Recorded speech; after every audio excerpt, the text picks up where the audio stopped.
کرایا ہے کہ تو نے عبادت اپنے رب کی کرنی ہے، اور فرمایا رب تمہارا وہ ہے جس نے تمہارے لیے زمین کو فرش بنایا ہے، آسمان کو چھت بنایا ہے، اور آسمان سے پانی برسا کے تو زمین سے پھل اگائے ہیں، رزق لکم، وہ بھی تیرے کھانے کے لیے اگائے ہیں۔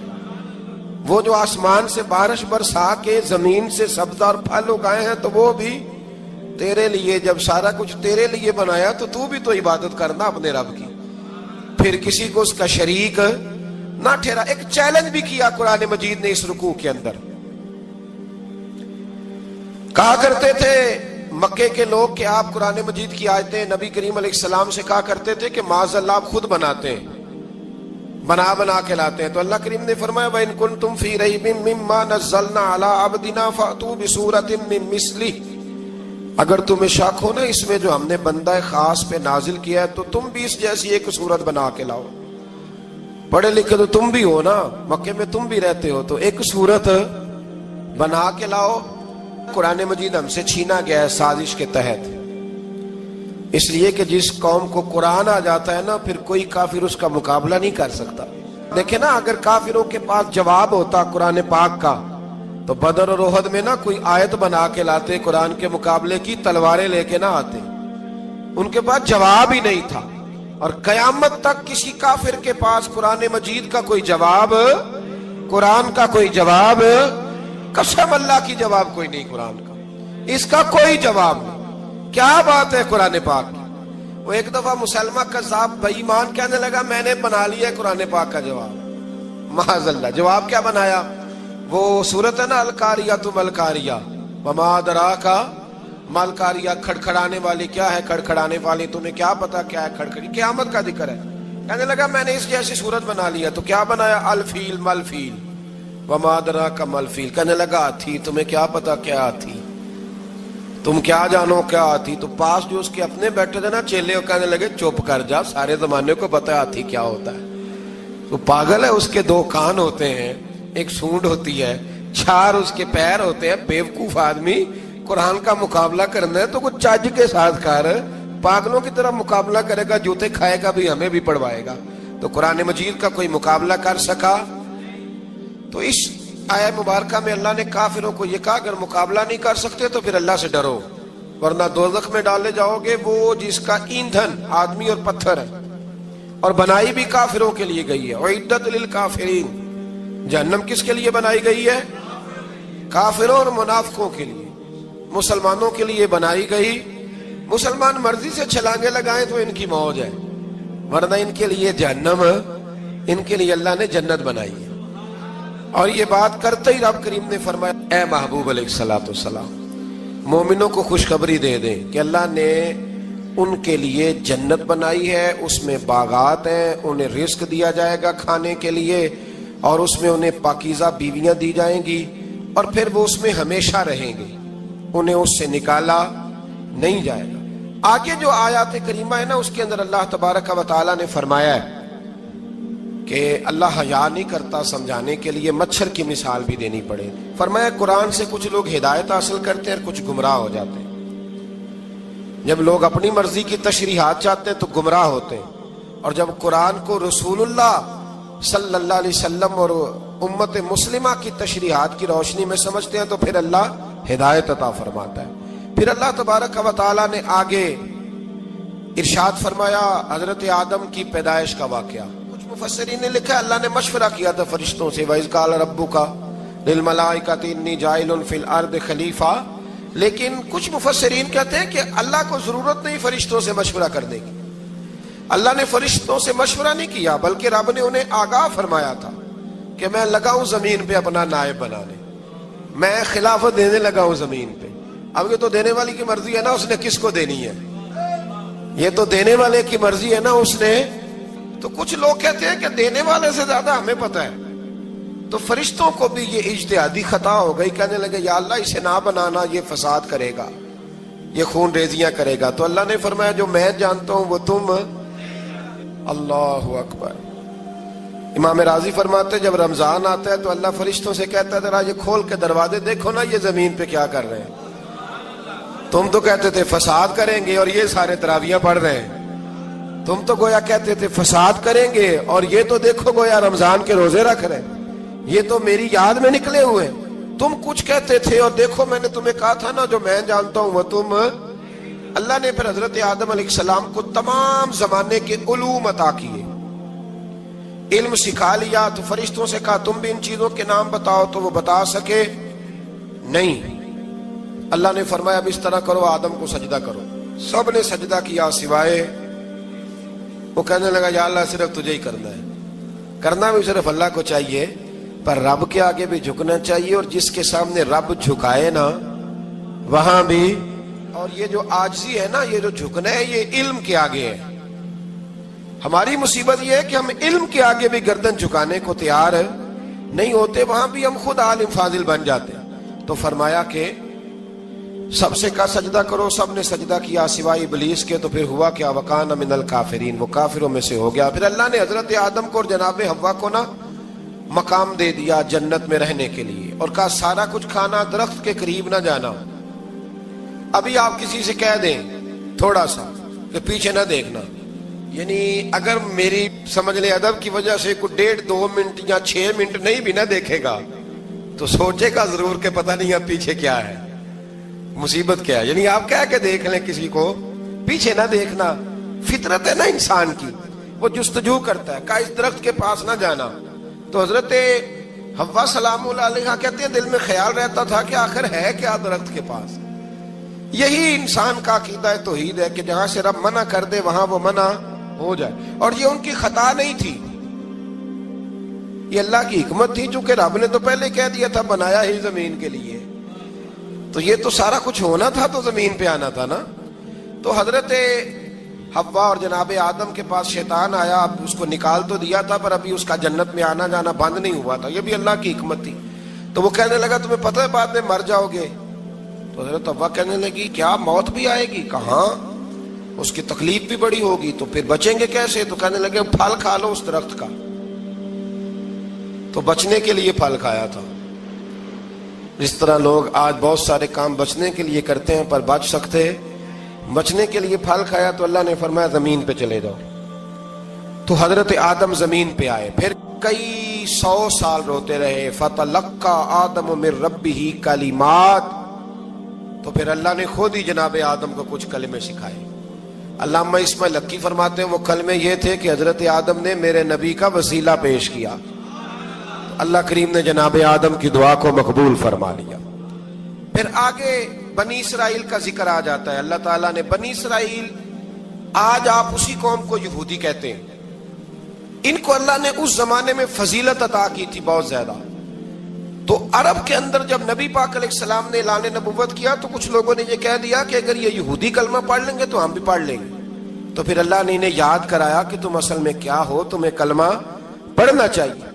تو اہل یہود کا تذکرہ کرتے کرتے رب کریم نے ایک بات یہ بھی ارشاد فرمائی کہ تم لوگوں کو تو کہتے رہے ہو کہ وہ نبی آنے والے ہیں، وہ نبی آنے والے ہیں، اور جب آ گئے ہیں تو ماننے کو تیار نہیں ہو۔ تو فرمایا تأمرون الناس بالبر وتنسون انفسکم وانتم تتلون الکتاب، لوگوں کو بھلائی کا حکم دیتے ہو اور اپنے آپ کو بھول جاتے ہو، افلا تعقلون، تمہیں عقل نہیں؟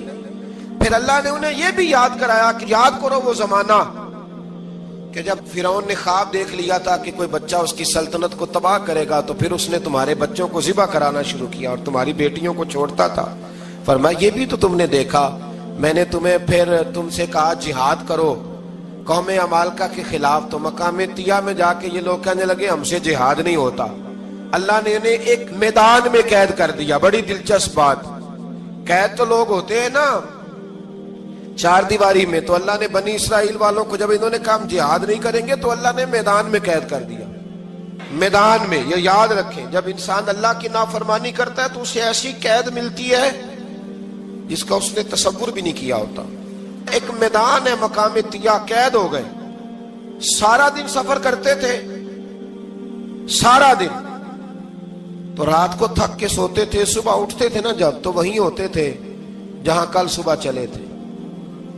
تو رب جب کسی کو قیدی بناتا ہے تو اسے زنجیروں کی، سلاخوں کی ضرورت، دعا فرمائے اللہ تبارک و تعالی غموں سے نجات عطا فرمائے، یہ دعا فرمائے۔ ایسی قید دیتا ہے کہ جس سے پھر چھٹکارا ہو سکتا تو بنی اسرائیل کا بہت زیادہ تذکرہ اس بارے میں اللہ تبارک و تعالیٰ نے پھر بیان کیا، اور پھر کہا کہ انہیں جو حکم دیا جاتا تھا یہ اس کی سرتابی کرتے تھے، پھر اللہ نے ان پر ذلت نازل کر دی اور یہ ہمیشہ اس کا شکار رہیں۔ قوم سبت کا ذکر فرمایا اللہ نے، ہفتے والے دن کچھ لوگ نافرمانی کرتے تھے۔ ہمارے بھی ہیلے بہانے ہیں نا آج کل کاروبار میں، تو اسی سپارے کی آیت نمبر 65 کے اندر اللہ تعالیٰ نے حضرت داؤد کی قوم کا ذکر کیا کہ اللہ نے انہیں حکم دیا تھا کہ ہفتے والے دن مچھلیاں نہیں پکڑنی، تو وہ کہتے تھے چلو ہاتھ لگا کے نہیں پکڑنی، ہاتھ لگا کے۔ وہ ہمارے لوگ ہیلے بہانے تلاش کر لیتے ہیں نا، وہ بڑے جناب انشورنس والا آ گیا، اب وہ بینک والا آ گیا، وہ فلانے صاحب آ گئے، وہ تروڑ مروڑ کے کہانیاں باتیں، اور پھر ہمیں بھی رستے مل جاتے ہیں بچنے کے۔ مفتی صاحب نے کہہ دیا تھا ایک مولانا سے میں نے ان کو کہا ہفتے والے دن مچھلیاں نہیں پکڑنی، کا نہیں پکڑتے، چھوٹے چھوٹے حوض بنا لیے، تو مچھلیاں زیادہ آتی تھی اس دن، یہ بھی اللہ کی قدرت تھی۔ نماز کے وقت گاہک زیادہ آتے ہیں، یہ اس کی قدرت ہوتی ہے، تو وہ مچھلیاں حوض میں جمع ہو جاتی ہیں۔ یوں سمجھ لیں کہ جال انہوں نے لگا لیے ہوئے تھے، تو جال میں وہ پھنستی رہتی تھی، حوضوں میں آتی رہتی تھی، ہفتے کو نہیں پکڑتے تھے، اتوار کو پکڑ لیتے تھے، تو پھر اللہ نے انہیں سزا دی۔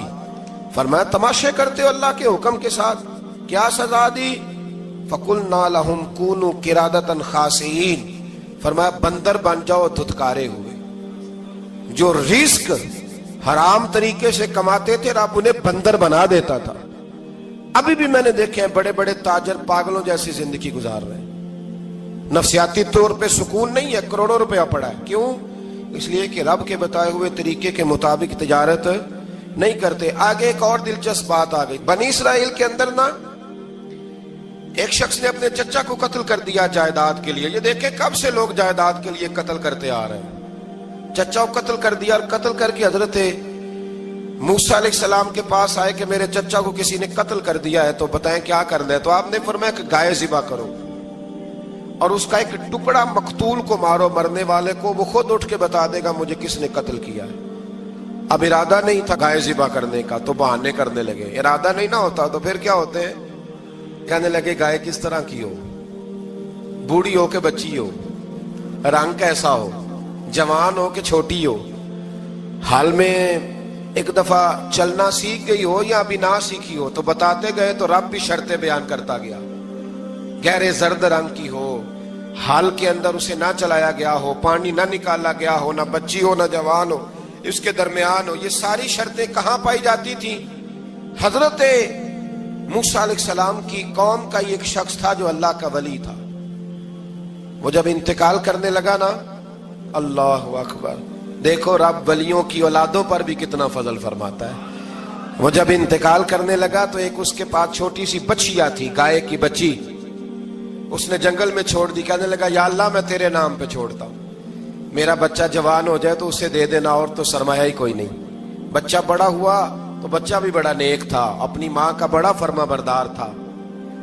اس کی ماں نے کہا بیٹا تیرے باپ نے ایک گائے چھوڑی تھی، تو بچہ جنگل میں گیا اور جا کے کہنے لگا اے اللہ میری گائے مجھ سے ملا دے، تو رب کریم نے وہ گائے واپس کر دی۔ وہ گائے گھر لے آیا، اب وہ کہنے لگا اماں بیچ دوں، تو اماں کہنے لگی بیٹا میرے پوچھے بغیر نہ بیچنا۔ کئی دفعہ گاہک لگے پر اس نے کہا جب تک میری اماں نہ کہے گی میں بیچوں گا۔ ادھر بنی اسرائیل والے شرطیں جتنی گائے کے بارے میں پوچھ چکے تھے وہ ساری اسی گائے میں پائی جاتی تھی، تو یہ ڈھونڈتے ڈھونڈتے وہاں پہنچ گئے، تو کہنے لگے گائے چاہیے، تو اس نے کہا بھی تمہاری مرضی سے نہیں، قیمت میری مرضی کی۔ ایک مفسر نے تو یہاں تک لکھا ہے کہ اس نے کہا گائے ذبح کر کے نا، تو جتنا گائے کے اندر گوشت ہوگا نا اتنا ہی کھال کے اندر تم مجھے مال بھر کے دو گے، اتنے ہی سکے بھر کے دو گے، اتنی اشرفیاں بھر کے دو گے، تو پھر تمہیں گائے دوں گا۔ تو پھر یہ گائے انہیں ملی اور یہ گائے لے کر کے آئے۔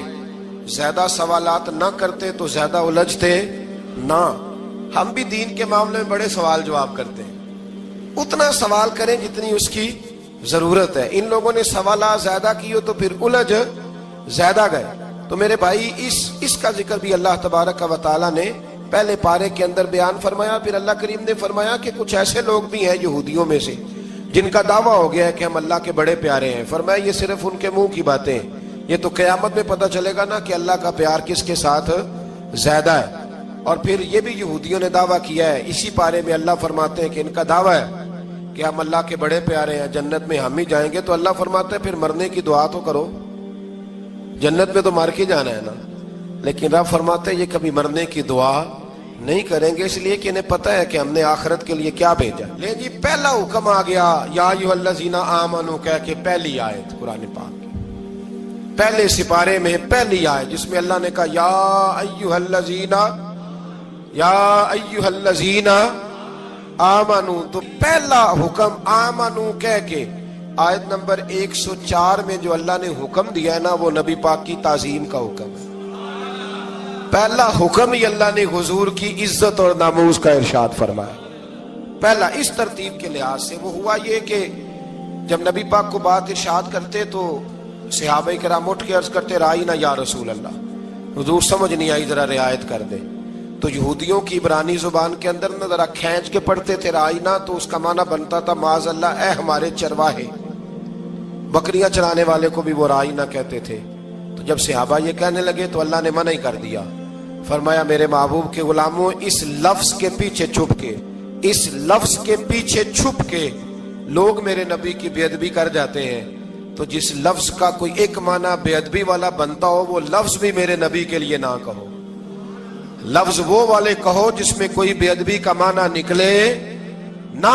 یہاں لوگوں نے بڑے بڑے لفظ نہیں بول دیے، پھر کہتے میرا مطلب یہ تھا، میرا مطلب وہ تھا، تو تو نے وہ لفظ بولا کیوں جس کا کوئی غلط مطلب بھی نکل سکتا تھا۔ اللہ نے فرمایا یا ایھا الذین آمنوا لا تقولوا رائینا، اے ایمان والو رائینا کہو ہی نہ۔ تو یا اللہ کیا کہیں؟ فرمایا وقولوا انظرنا، تم کہو یا رسول اللہ ایک نظر فرمائیے، انداز دیکھیے، انظرنا ایک نظر۔ تو ہمارے بزرگ تو پہلے ہی بڑے پیار والوں نے کہہ دیا یا رسول اللہ انظر حالنا، کہتے کہاں سے لاتے ہو جملے؟ میں نے کہا اللہ کی کتاب سے، یا رسول اللہ انظر حالنا یا حبیب اللہ اسمع قالا، تو تم کہو انظرنا محبوب نظر کرم کرے، واسمعوا، اور کیا ضرورت ہے دوبارہ پوچھنے کی؟ اللہ کہتا ہے پہلے ہی دھیان سے سنا کرو، پہلے ہی واسمعوا، پہلے ہی احتیاط سے سنو، وللکافرین عذاب علیم، اور کافروں کے لیے دردناک عذاب ہے۔ لے جی اسی پارے میں اللہ تبارک و تعالیٰ نے پھر اہل یہود کا ذکر کیا، تو یہود کہنے لگے کہ ہم حضرت ابراہیم کے ماننے والے ہیں، تو اللہ کریم نے وہ بھی ذکر کیا کہ میں نے تو ابراہیم کو آزمایا ہے، وَإِذِ ابْتَلَىٰ إِبْرَاهِيمَ رَبُّهُ بِكَلِمَاتٍ فَأَتَمَّهُنَّ، ہم نے ابراہیم کو کچھ چیزوں سے آزمایا ہے، وہ ہماری آزمائش پہ پورے اترے۔ قَالَ إِنِّي جَاعِلُكَ لِلنَّاسِ إِمَامًا، تو پھر ہم نے انہیں کہا کہ ہم آپ کو پوری دنیا کا امام بنائیں گے۔ وہ آزمائش کیا تھی؟ آگ میں جانا بھی آزمائش، بیٹے کا نہ ہونا بھی آزمائش، بیٹا ہوا تو پھر اسے وادی غیر ذی زرع میں چھوڑ کے آنا بھی آزمائش، بڑا ہوا تو پھر ذبح کرنا بھی آزمائش۔ فرمایا جہاں جہاں آزمایا ہے نا ابراہیم ہماری آزمائش میں پورے اترے۔ فرمایا تو مفت میں حضرت ابراہیم کی اولاد بنتے ہو اور ان کا نام لیتے ہو اور ان کے ساتھ اپنا تعلق بناتے ہو، دیکھو تو صحیح وہ کتنی آزمائشوں سے گزرے۔ تو اس کا بھی اللہ نے اسی میں ذکر فرمایا۔ اور پھر وہ بات کرتے تھے حضرت یعقوب کی اور حضرت اسحاق کی، تو فرمایا وہ تو ہمارے اتنے خاص بندے تھے کہ وصال کے وقت بھی انہوں نے اپنی اولادوں کو نصیحت فرمائی تھی کہ اللہ کی توحید پہ قائم رہنا، اس کا ذکر بھی اللہ نے اسی پارے میں بیان فرمایا۔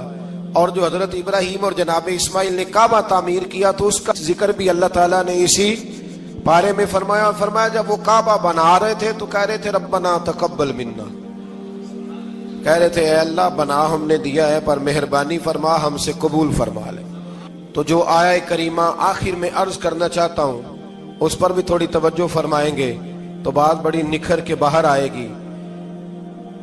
یہ 16ویں رکوع کے اندر اللہ نے پھر یہود کا اور عیسائیت کا ذکر فرمایا، تو اللہ کریم نے ایک بات ارشاد فرمائی۔ یہودیوں کے ہاں جب کوئی بچہ پیدا ہوتا تھا پیلے رنگ کے ساتھ اس کو رنگتے تھے، یا کوئی خاص رنگ تھا ان کا، بچہ پیدا ہوتا تو اس پر وہ رنگ چڑھاتے ہیں کہ یہ جی ہمارے مذہب کا رنگ ہے۔ ہمارے ہاں بھی رسمیں ہیں نا اپنی اپنی، معاذ اللہ اپنی اپنی نہیں ہونی چاہیے، اللہ رسول کا حکم ہونا چاہیے۔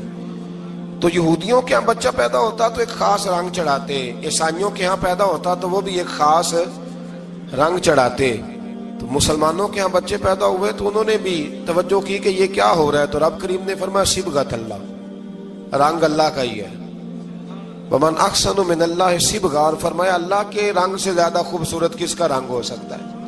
اللہ کا رنگ کیا ہے؟ لا الہ الا اللہ محمد الرسول اللہ صلی اللہ علیہ، فرمایا نیلے پیلے کالے رنگ نہ چڑھاؤ، اپنے ذہن پر توحید و رسالت کا رنگ چڑھاؤ، یہ سب سے بہترین رنگ ہے۔ اگر تمہارے ذہنوں پر رب رسول کی توحید کا رنگ چڑھ گیا تو یہ وہ والا رنگ ہے، پھر تمہیں کسی اور رنگ کی طرف جانے کی ضرورت نہیں پڑے گی۔ تو فرمایا رنگ وہ پیدا کرو جو توحید کا ہے، رسالت کا ہے، اس رنگ کی توجہ کرو۔ قرآن مجید کے اس پارے میں اللہ کریم نے مختلف باتیں بیان کر کے آخری رکوع میں یہ جو رنگ کا ذکر فرمایا نا، تو یہ لگتا ہے پورے پارے کا خلاصہ ہے کہ رب کریم نے فرمایا اصل بات یہ ہے کہ تمہاری سوچوں پہ رب رسول کی توحید و رسالت کا رنگ ہونا چاہیے۔ ہر وقت بچہ پیدا ہو، کوئی دنیا سے جائے تو رنگ کس کا ہونا چاہیے؟ اللہ رسول کے دین کا۔ اللہ تعالی ہمیں سمجھنے کی توفیق عطا فرمائے۔ آخر دعوانا ان الحمدللہ۔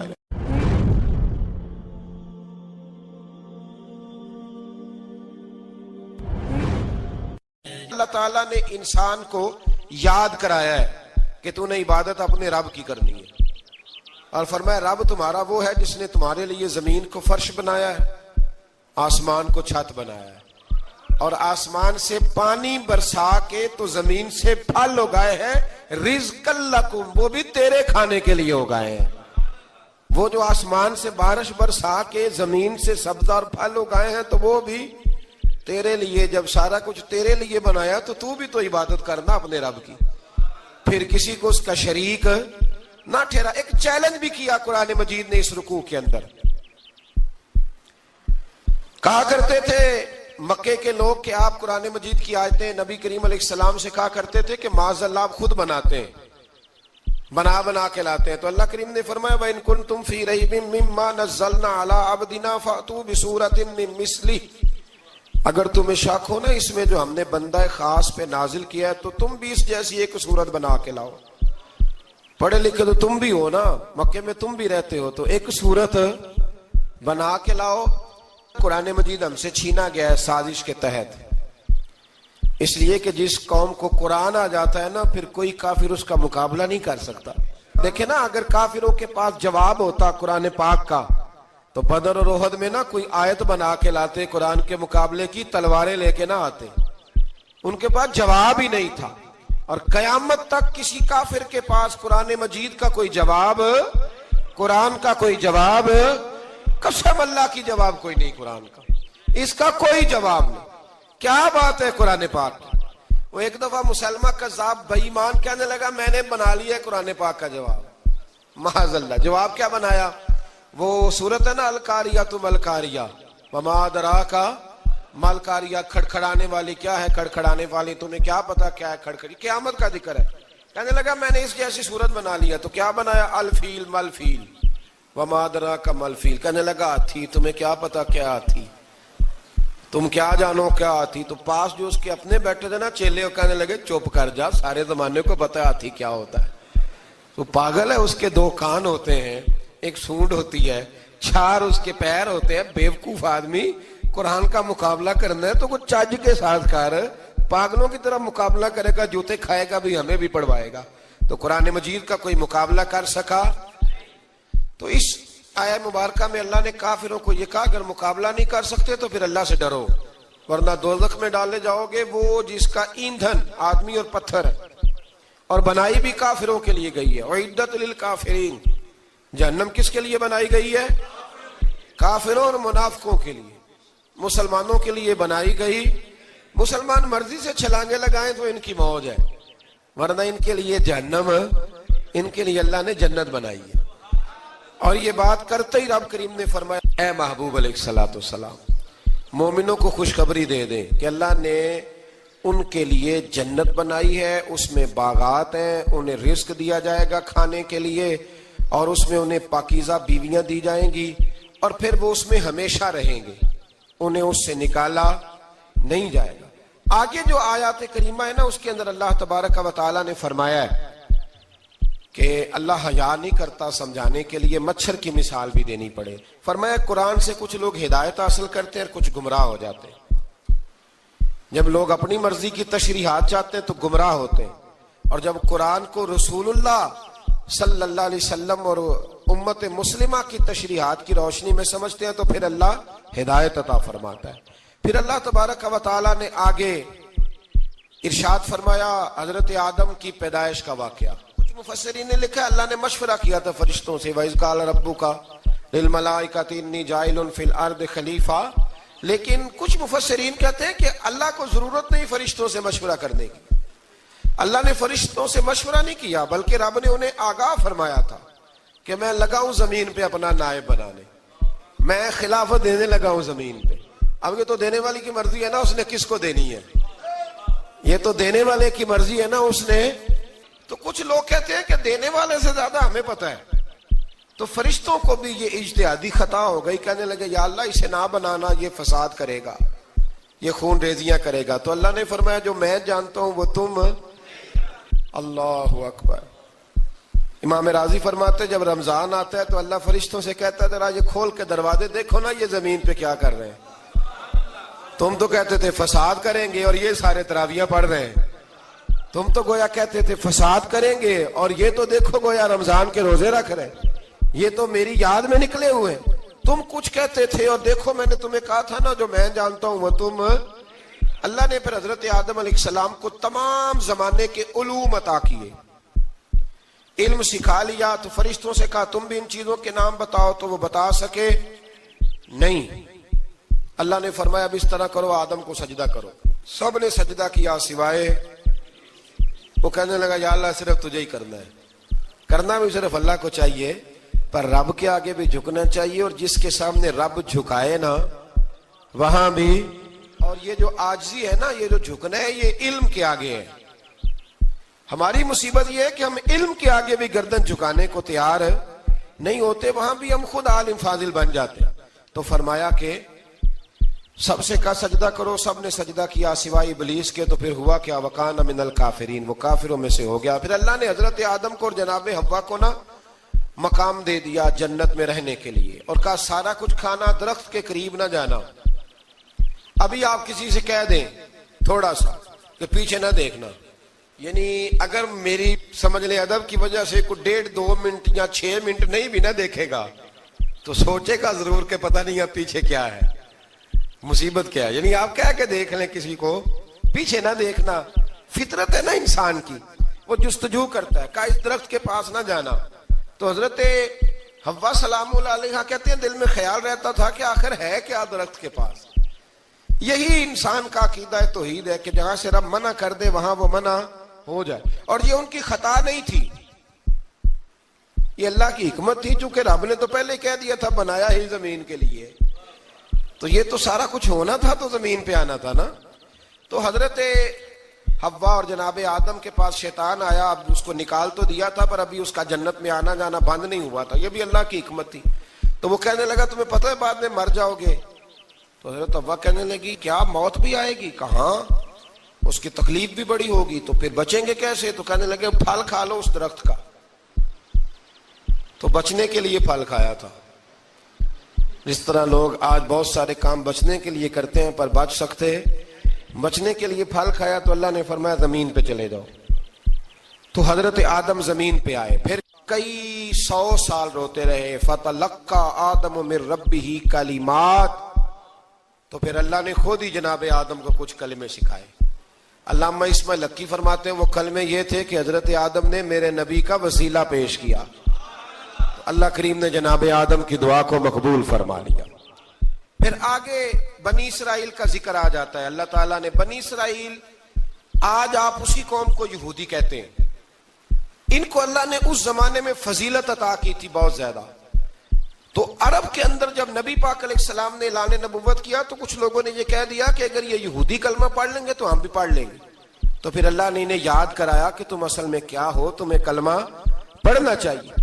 تو اہل یہود کا تذکرہ کرتے کرتے رب کریم نے ایک بات یہ بھی ارشاد فرمائی کہ تم لوگوں کو تو کہتے رہے ہو کہ وہ نبی آنے والے ہیں، وہ نبی آنے والے ہیں، اور جب آ گئے ہیں تو ماننے کو تیار نہیں ہو. تو فرمایا تأمرون الناس بالبر وتنسون انفسکم وانتم تتلون الکتاب، لوگوں کو بھلائی کا حکم دیتے ہو اور اپنے آپ کو بھول جاتے ہو. افلا تعقلون، تمہیں عقل نہیں؟ پھر اللہ نے انہیں یہ بھی یاد کرایا کہ یاد کرو وہ زمانہ کہ جب فرعون نے خواب دیکھ لیا تھا کہ کوئی بچہ اس کی سلطنت کو تباہ کرے گا، تو پھر اس نے تمہارے بچوں کو ذبح کرانا شروع کیا اور تمہاری بیٹیوں کو چھوڑتا تھا.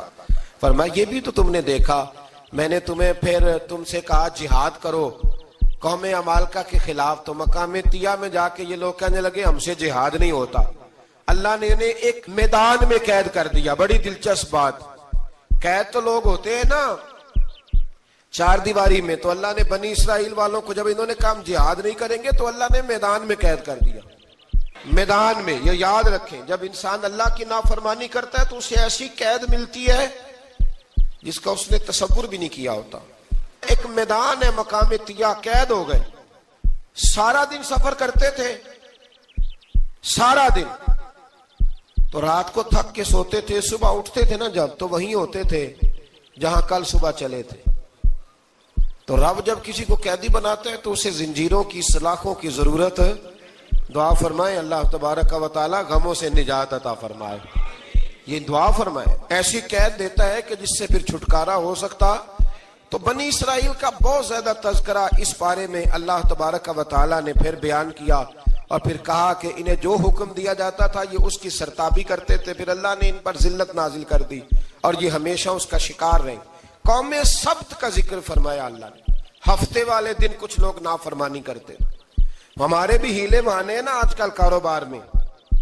تو اسی سپارے کی آیت نمبر 65 کے اندر اللہ تعالیٰ نے حضرت داؤد کی قوم کا ذکر کیا کہ اللہ نے انہیں حکم دیا تھا کہ ہفتے والے دن مچھلیاں نہیں پکڑنی. تو وہ کہتے تھے چلو ہاتھ لگا کے نہیں پکڑنی، ہاتھ لگا کے. وہ ہمارے لوگ ہیلے بہانے تلاش کر لیتے ہیں نا. وہ بڑے جناب انشورنس والا آ گیا، اب وہ بینک والا آ گیا، وہ فلانے صاحب آ گئے، وہ تروڑ مروڑ کے کہانیاں باتیں، اور پھر ہمیں بھی رستے مل جاتے ہیں بچنے کے. مفتی صاحب نے کہہ دیا تھا، ایک مولانا سے میں نے ان کو کہا ہفتے والے دن مچھلیاں نہیں پکڑنی. کا نہیں پکڑتے، چھوٹے چھوٹے حوض بنا لیے. تو مچھلیاں زیادہ آتی تھی اس دن، یہ بھی اللہ کی قدرت تھی. نماز کے وقت گاہک زیادہ آتے ہیں، یہ اس کی قدرت ہوتی ہے. تو وہ مچھلیاں حوض میں جمع ہو جاتی ہیں. یوں سمجھ لیں کہ جال انہوں نے لگا لیے ہوئے تھے، تو جال میں وہ پھنستی رہتی تھی، حوضوں میں آتی رہتی تھی. ہفتے کو نہیں پکڑتے تھے، اتوار کو پکڑ لیتے تھے. تو پھر اللہ نے انہیں سزا دی. فرمایا تماشے کرتے ہو اللہ کے حکم کے ساتھ. کیا سزا دی؟ فَقُلْنَا لَهُمْ كُونُوا قِرَادَةً خَاسِئِينَ. فرمایا بندر بن جاؤ دھتکارے ہوئے.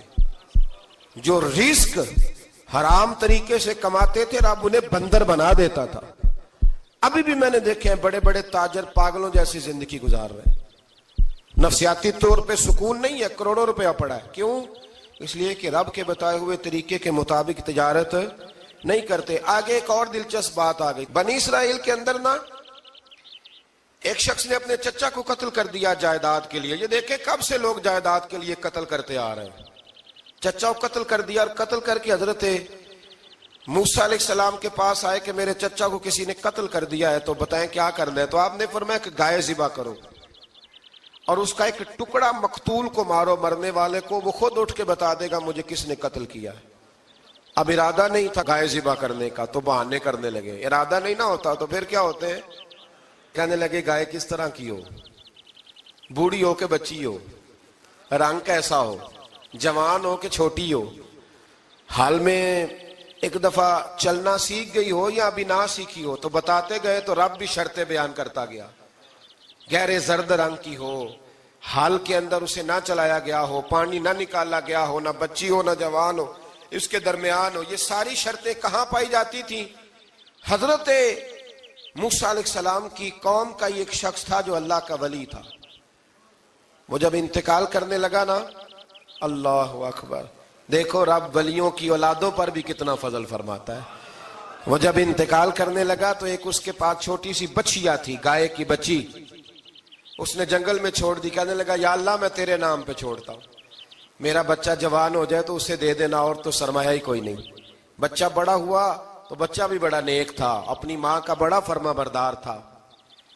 اس کی ماں نے کہا بیٹا تیرے باپ نے ایک گائے چھوڑی تھی، تو بچہ جنگل میں گیا اور جا کے کہنے لگا اے اللہ میری گائے مجھ سے ملا دے، تو رب کریم نے وہ گائے واپس کر دی۔ وہ گائے گھر لے آیا، اب وہ کہنے لگا اماں بیچ دوں، تو اماں کہنے لگی بیٹا میرے پوچھے بغیر نہ بیچنا۔ کئی دفعہ گاہک لگے پر اس نے کہا جب تک میری اماں نہ کہے گی میں بیچوں گا۔ ادھر بنی اسرائیل والے شرطیں جتنی گائے کے بارے میں پوچھ چکے تھے وہ ساری اسی گائے میں پائی جاتی تھی، تو یہ ڈھونڈتے ڈھونڈتے وہاں پہنچ گئے، تو کہنے لگے گائے چاہیے، تو اس نے کہا بھی تمہاری مرضی سے نہیں، قیمت میری مرضی کی۔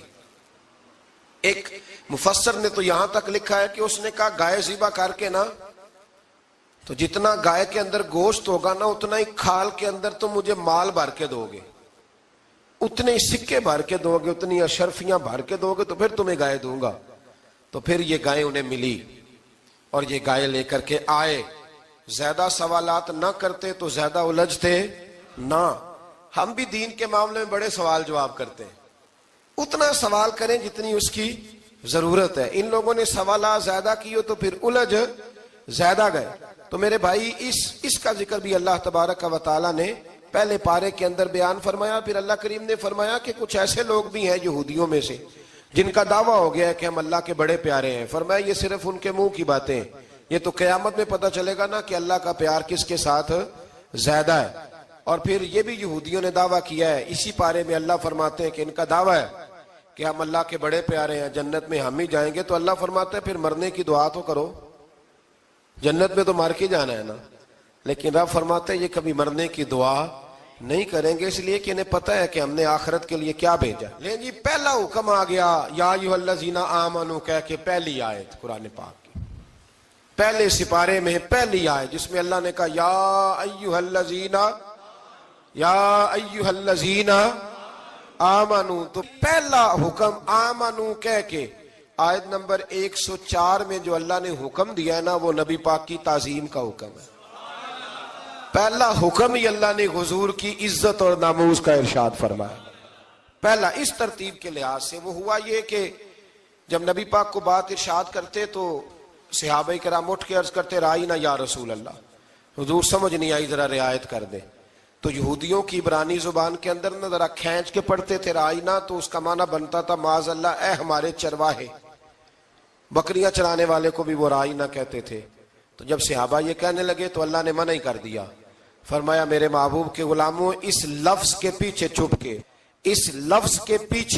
کے لوگ میرے نبی کی بے ادبی کر جاتے ہیں، تو جس لفظ کا کوئی ایک معنی بے ادبی والا بنتا ہو وہ لفظ بھی میرے نبی کے لیے نہ کہو، لفظ وہ والے کہو جس میں کوئی بے ادبی کا معنی نکلے نہ۔ یہاں لوگوں نے بڑے بڑے لفظ نہیں بول دیے، پھر کہتے میرا مطلب یہ تھا، میرا مطلب وہ تھا، تو تو نے وہ لفظ بولا کیوں جس کا کوئی غلط مطلب بھی نکل سکتا تھا۔ اللہ نے فرمایا یا ایھا الذین آمنوا لا تقولوا رائینا، اے ایمان والو رائینا کہو ہی نہ۔ تو یا اللہ کیا کہیں؟ فرمایا وقولوا انظرنا، تم کہو یا رسول اللہ ایک نظر فرمائیے، انداز دیکھیے، انظرنا ایک نظر۔ تو ہمارے بزرگ تو پہلے ہی بڑے پیار والوں نے کہہ دیا یا رسول اللہ انظر حالنا۔ کہتے کہاں سے لاتے ہو جملے؟ میں نے کہا اللہ کی کتاب سے۔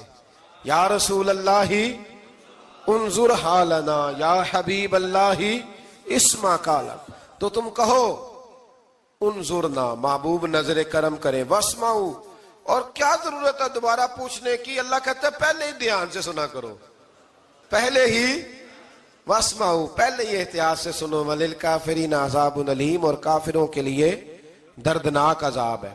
لیکن جی اسی پارے میں اللہ تبارک و تعالیٰ نے پھر اہل یہود کا ذکر کیا، تو یہود کہنے لگے کہ ہم حضرت ابراہیم کے ماننے والے ہیں، تو اللہ کریم نے وہ بھی ذکر کیا کہ میں نے تو ابراہیم کو آزمایا ہے، وَإِذِ ابْتَلَىٰ إِبْرَاهِيمَ رَبُّهُ بِكَلِمَاتٍ فَأَتَمَّهُنَّ، ہم نے ابراہیم کو کچھ چیزوں سے آزمایا ہے، وہ ہماری آزمائش پہ پورے اترے۔ قَالَ إِنِّي جَاعِلُكَ لِلنَّاسِ إِمَامًا، تو پھر ہم نے انہیں کہا کہ ہم آپ کو پوری دنیا کا امام بنائیں گے۔ وہ آزمائش کیا تھی؟ آگ میں جانا بھی آزمائش، بیٹے کا نہ ہونا بھی آزمائش، بیٹا ہوا تو پھر اسے وادی غیر ذی زرع ان میں چھوڑ کے آنا بھی آزمائش، بڑا ہوا تو پھر ذبح کرنا بھی آزمائش۔ فرمایا جہاں جہاں آزمایا ہے نا، ابراہیم ہماری آزمائش میں پورے اترے۔ فرمایا تو مفت میں حضرت ابراہیم کی اولاد بنتے ہو اور ان کا نام لیتے اور ان کے ساتھ اپنا تعلق بناتے ہو، دیکھو تو صحیح وہ کتنی آزمائشوں سے گزرے۔ تو اس کا بھی اللہ نے اسی میں ذکر فرمایا۔ اور پھر وہ بات کرتے تھے حضرت یعقوب کی اور حضرت اسحاق کی، تو فرمایا وہ تو ہمارے اتنے خاص بندے تھے کہ وصال کا وقت بھی انہوں نے اپنی اولادوں کو نصیحت فرمائی تھی کہ اللہ کی توحید پہ قائم رہنا۔ اس کا ذکر بھی اللہ نے اسی پارے میں بیان فرمایا۔ اور جو حضرت ابراہیم اور جناب اسماعیل نے کعبہ تعمیر کیا تو اس کا ذکر بھی اللہ تعالیٰ نے اسی پارے میں فرمایا۔ اور فرمایا جب وہ کعبہ بنا رہے تھے تو کہہ رہے تھے ربنا تقبل منا، کہہ رہے تھے اے اللہ بنا ہم نے دیا ہے پر مہربانی فرما ہم سے قبول فرما لے۔ تو جو آیہ کریمہ آخر میں عرض کرنا چاہتا ہوں اس پر بھی تھوڑی توجہ فرمائیں گے تو بات بڑی نکھر کے باہر آئے گی۔ یہ 16ویں رکوع کے اندر اللہ نے پھر یہود کا اور عیسائیت کا ذکر فرمایا تو اللہ کریم نے ایک بات ارشاد فرمائی۔ یہودیوں کے ہاں جب کوئی بچہ پیدا ہوتا تھا وہ پیلے رنگ کے ساتھ اس کو رنگتے تھے، یا کوئی خاص رنگ تھا ان کا، بچہ پیدا ہوتا تو اس پر وہ رنگ چڑھاتے کہ یہ جی ہمارے مذہب کا رنگ ہے۔ ہمارے ہاں بھی رسمیں ہیں نا اپنی اپنی، معاذ اللہ اپنی اپنی نہیں ہونی چاہیے، اللہ رسول کا حکم ہونا چاہیے۔ تو یہودیوں کے ہاں بچہ پیدا ہوتا تو ایک خاص رنگ چڑھاتے، عیسائیوں کے ہاں پیدا ہوتا تو وہ بھی ایک خاص رنگ چڑھاتے۔ تو مسلمانوں کے ہاں بچے پیدا ہوئے تو انہوں نے بھی توجہ کی کہ یہ کیا ہو رہا ہے، تو رب کریم نے فرمایا صبغۃ اللہ، رنگ اللہ کا ہی ہے۔ ومن احسن من اللہ صبغہ، اور فرمایا اللہ کے رنگ سے زیادہ خوبصورت کس کا رنگ ہو سکتا ہے؟ اللہ کا رنگ کیا ہے؟ لا الہ الا اللہ محمد الرسول اللہ صلی اللہ علیہ۔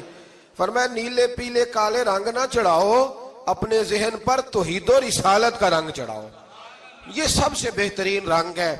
اگر تمہارے ذہنوں پر رب رسول کی توحید کا رنگ چڑھ گیا تو یہ وہ والا رنگ ہے، پھر تمہیں کسی اور رنگ کی طرف جانے کی ضرورت نہیں پڑے گی۔ تو فرمایا رنگ وہ پیدا کرو جو توحید کا ہے، رسالت کا ہے، اس رنگ کی توجہ کرو۔ قرآن مجید کے اس پارے میں اللہ کریم نے مختلف باتیں بیان کر کے آخری رکوع میں یہ جو رنگ کا ذکر فرمایا نا، تو یہ لگتا ہے پورے پارے کا خلاصہ ہے کہ رب کریم نے فرمایا اصل بات یہ ہے کہ تمہاری سوچوں پہ رب رسول کی توحید و رسالت کا رنگ ہونا چاہیے۔ ہر وقت بچہ پیدا ہو، کوئی دنیا سے جائے تو رنگ کس کا ہونا چاہیے؟ اللہ رسول کے دین کا۔